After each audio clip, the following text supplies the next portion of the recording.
बिस्मिल्लाहिर्रहमानिर्रहीम। अस्सलाम वालेकुम दोस्तों, मैं हूँ फियाज साइड। दोस्तों आज मूली के साथ बहुत ही टेस्टी बहुत ही यमी रेसिपी लेकर आए। इंशाल्लाह ये आपको बहुत ही पसंद आएगी। दोस्तों ये हमारे पास मूली है जिसको हमने काट लेना है और काट लेने के बाद इसको हम छील लेंगे और फिर हमने क्या करना है, बिस्मिल्लाहिर्रहमानिर्रहीम। यह हमारे पास कुंडी है और इसमें ऐड कर देंगे 4 सब्ज़ मिर्ची हम इसमें काट कर ऐड करेंगे।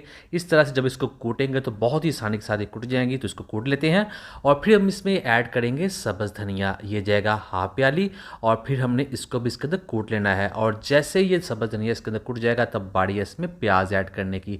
तो इसमें एक छोटा प्याज ऐड कर देंगे, ये ऑप्शनल है लेकिन चटनी में ये बहुत ही ज़्यादा टेस्टी लगता है। तो इसको भी इसके अंदर कूट लेंगे और फिर इसमें ऐड करेंगे एक टमाटर, छोटे साइज़ का ऐड कर देंगे काट कर। और इसके साथ इसका टेस्ट भी बढ़ जाएगा और चटनी की लुक भी बहुत ही अच्छी बन जाएगी। तो इसको इसके अंदर कूट लेंगे। और अब बारी है इसमें मूली ऐड करने की। मूली को हम पहले इस तरह से कट से लगाएंगे और फिर हम इसको काट कर ऐड करेंगे। काट कर ऐड करने का फ़ायदा ये है, इस तरह बहुत ही आसानी के साथ इसको हम कूट लेंगे और बहुत सा वक्त भी बच जाएगा। दोस्तों चैनल पर नया, चैनल को जरूर सब्सक्राइब कीजिएगा, वीडियो अच्छी लगी वीडियो को भी लाइक कीजिएगा। मैं डेली इजी और यमी रेसिपीज़ लेकर आता हूँ जो अल्हम्दुलिल्लाह बहुत पसंद करते हैं, सबका बहुत शुक्रिया।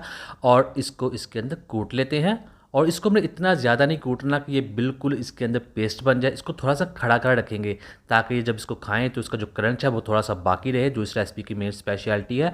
तो यहाँ हम इसको कूट रहे हैं और इसके अंदर बारी है पाउडर मसाले ऐड करने की। तो इसमें ज़्यादा मसाले नहीं जाएंगे, सिर्फ हम इसमें 2 मसाले ऐड करेंगे और वो है नमक और मिर्च, दोनों 1 टीस्पून ऐड कर देंगे। और इतने मसाले काफ़ी है चटनी में। अब हम इसको फाइनली कूट लेंगे। तो बहुत ही शानदार बनती है, ज़रूर ट्राई कीजिएगा। और इसका जो टेस्ट है और इस मौसम में बहुत ही ज़्यादा अच्छी भी लगती है।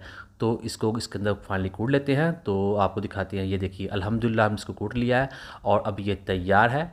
इसको करते हैं डिश आउट, आपको दिखाते हैं इसकी फाइनल लुक। बिस्मिल्लाहिर्रहमानिर्रहीम। तो अल्हम्दुलिल्लाह अल्हम्दुलिल्लाह बहुत ही टेस्टी बहुत ही मज़ा मूली की चटनी बनकर तैयार हो चुकी है। उम्मीद करता हूँ दोस्तों आपको आज की वीडियो पसंद है। वीडियो को लाइक कीजिएगा, चैनल को सब्सक्राइब कीजिएगा और अच्छा से कमेंट भी जरूर कीजिएगा। ब्रेकफास्ट रेसिपीज़ के लिए, डिनर रेसिपीज़ के लिए, पोटैटो रेसिपीज़ के लिए, मूली पराठा के लिए, पैन केक के लिए चैनल को सब्सक्राइब कीजिएगा और अच्छा से कमेंट भी जरूर कीजिएगा। अल्लाह हाफिज़।